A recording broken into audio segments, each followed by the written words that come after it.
Well, I'm here at the Toronto City Centre Airport, and unlike these people behind me, I am not jetting off to New York.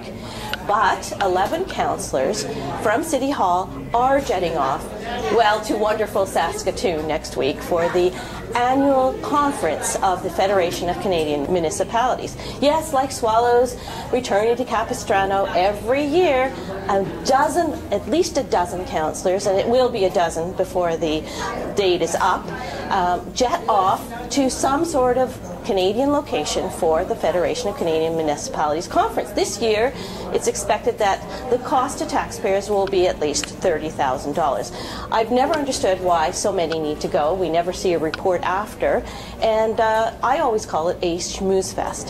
To add insult to injury, former Budget Chief Shelley Carroll, and I say former with a lot of emphasis on the former, went to a budgeting conference in New York in March. She spent 4 days in New York traipsing around. She even went to the Museum of Modern Art. And no, she didn't take Porter because she is part of the Miller crowd that still thinks that the island airport shouldn't exist. No, she flew out of Pearson, silly woman. However, her trip did cost taxpayers a good $1,700. She took her husband with her, but yes, she did pay for her husband.